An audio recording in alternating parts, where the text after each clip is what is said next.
9. ಮೊಲ ಸಿಂಹವನ್ನು ಕೊಂದ ಕತೆ. ಅತ್ಯಂತ ಸುಂದರವಾದ ಮಹೀದೇಶದಲ್ಲಿ ದಟ್ಟವಾದ ಒಂದು ಅರಣ್ಯ. ಆ ಅರಣ್ಯದಲ್ಲಿ ಮೃಗರಾಜ ಸಿಂಹವೊಂದು ವಾಸವಾಗಿತ್ತು. ಆ ಸಿಂಹ ಮೊದಲು ತನ್ನ ಕೈಗೆ ಸಿಕ್ಕಾನೆಗಳನ್ನು ತಿಂದು, ಬಳಿಕ ಮಹಾರಣ್ಯದ ಮೃಗಗಳೆಲ್ಲವನ್ನೂ ತಿನ್ನುತ್ತಿದ್ದಿತು. ಅರಣ್ಯದ ಸುತ್ತಮುತ್ತ ವಾಸಿಸುತ್ತಿದ್ದ ಮುಸಿಯ, ಕಡವೆ, ಜಿಂಕೆ, ಗೋರೆಲ್ಲ, ಹುಲಿ, ಚಿರತೆ, ಸೊಕ್ಕಾನೆ ಈ ಮೊದಲಾದ ಪ್ರಾಣಿಗಳೆಲ್ಲವೂ ಸಿಂಹರಾಜನ ಕಾಟಕ್ಕೆ ತಡೆಯದಾದವು.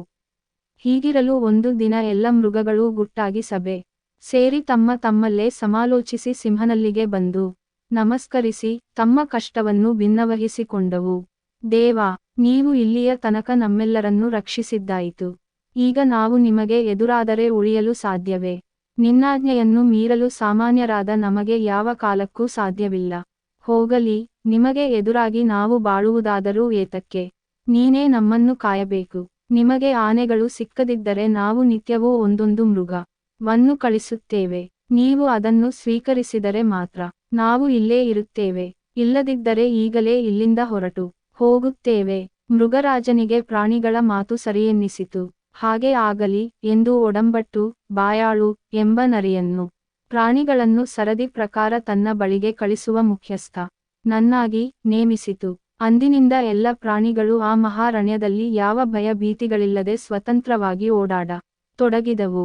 ಪ್ರತಿದಿನ ಮೃಗರಾಜನಲ್ಲಿಗೆ ಆಹಾರವಾಗಿ ಕಳಿಸುವ ಪ್ರಾಣಿಯ ತಂಡವನ್ನು ಮೊದಲು ಗೊತ್ತು ಮಾಡಲಾಯಿತು. ಬಾಯಾಳು ಪ್ರತಿನಿತ್ಯ ಒಂದೊಂದು ಪ್ರಾಣಿಯನ್ನು ಸಿಂಹನಲ್ಲಿಗೆ ಕಳಿಸತೊಡಗಿತು. ಆ ಸಿಂಹ ತನ್ನ ಬಳಿಗೆ ಬಂದ ಪ್ರಾಣಿಗಳನ್ನು ಕೊಂದು ಸುಖದಿಂದ ಕಾಲ ಕಳೆಯತೊಡಗಿತು. ಹೀಗಿರಲು ಒಂದು ದಿನ ಸಿಂಹಕ್ಕೆ ಮಾರಿ ಬರುವಂತೆ ದೀರ್ಘಕರ್ಣನೆಂಬ ಮೊಲದ ಸರದಿ ಬಂದಿತು. ದೀರ್ಘಕರ್ಣ ಉಪಾಯ ಕುಶಲಿಯಾಗಿದ್ದ ಪ್ರಾಣಿ. ಅದು ಕಾಲಜ್ಞಾನವನ್ನೂ ಕಾಲಜಯವನ್ನೂ ಬಲ್ಲ ಪರಮಯೋಗಿಯಂತೆ ತನ್ನ ಆಸನ್ನ ಕಾಲ ಅಪಾಯಕ್ಕೆ ಜಯೋಪಾಯವನ್ನು ಮನದಲ್ಲಿ ವಿಚಾರಿಸಿಕೊಂಡಿದ್ದಿತು. ಬುದ್ಧಿವಂತರಿಗೆ ಕೇಡಿಲ್ಲ ಎಂದು ನಿಶ್ಚಯಿಸಿಕೊಂಡ ದೀರ್ಘಕರ್ಣ ಮೊಲವು ತನ್ನ ಸರದಿ ಬರುವ ತನಕ ಕಾಯ್ದಿದ್ದು, ತನ್ನ ಸರದಿ ಬಂದ ದಿನ ನಿಲ್ಲದೆ ಭಯಾತುರನಂತೆ ಸಿಂಹರಾಜ ಗುಹೆಯತ್ತ ಹೊರಟಿತು. ಸಾಯುವವನಿಗೆ ಸಮುದ್ರವಾದರೂ ಮೊಣಕಾಲುದ್ದ. ಬೆಂಕಿಯಲ್ಲಿ ಬಿದ್ದವನಿಗೆ ಸಾವು ತಪ್ಪದು ಎಂಬಂತೆ ನನಗೆ ಸಾವು ತಪ್ಪದು. ಇನ್ನು ಯೋಚಿಸಿ ಫಲವಿಲ್ಲ. ನನಗಿನ್ನೂ ಭಯವಾದರೂ ಏಕೆ? ಅಲ್ಪಕಾಲದಲ್ಲಿಯೇ ಈ ದೇಹ ನಾಶವಾಗುವಂಥದ್ದು. ಮರಣಕ್ಕಾಗಲಿ ಇನ್ನಾವುದಕ್ಕಾಗಲಿ ಅಂಜಬೇಕಾಗಿಲ್ಲ ಎಂದು ಮುಂತಾಗಿ ವಿಚಾರಿಸುತ್ತ ಬರುತ್ತಿದ್ದ ದೀರ್ಘಕರ್ಣ ಮೊಲಕ್ಕೆ ಥಟ್ಟನೆ ಮುಂದಿದ್ದ ಹಳೆಯ ಬಾವಿಯೊಂದು ಕಾಣಿಸಿತು.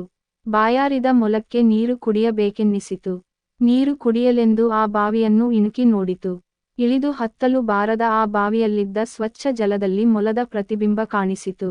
ಆಗದಕ್ಕೆ ಏನೋ ಒಂದು ಆಲೋಚನೆ ತಟ್ಟನೆ ಹೊಳೆಯಿತು. ಈ ಸಿಂಹವನ್ನು ಇಲ್ಲಿಯೇ ಕೊಲ್ಲಲು ಗೆಲ್ಲಲೂ ಸಾಧ್ಯ ಎಂದು ತನ್ನಲ್ಲೇ ನಿರ್ಧರಿಸಿ ಸಿಂಹನ ಗುಹೆಯತ್ತ ಬೇಗನೆ ನಡೆಯತೊಡಗಿತು. ಮೊಲವು ಸಿಂಹದ ಬಳಿಗೆ ಬರುವಷ್ಟೊತ್ತಿಗಾಗಲೇ ಸಿಂಹದ ಊಟದ ಹೊತ್ತು ಮೀರಿ ಹೋಗಿತ್ತು. ಅದರ ಹೊಟ್ಟೆ ಹಸಿದು ತಾಳಹಾಕುತ್ತಿತ್ತು. ಮೊಲದ ಮೇಲೆ ಅದಕ್ಕೆ ವಿಪರೀತ ಕೋಪ ಬಂದಿತ್ತು. ಮೊಲವು ಕಾಣುವುದೊಂದೇ ತಡ ಕೋಪಾಟೋ ಪದಿಂದ ಕಟಕಟ ಹಲ್ಲು ಕಡೆಯುತ್ತಾ, ಎಲವೋ ಬೋಟುದ್ದದ ಮೊಲವೇ, ನೀನು ಇಷ್ಟೊಂದು ತಡಮಾಡಿ ಬರಲು ಕಾರಣವೇನು?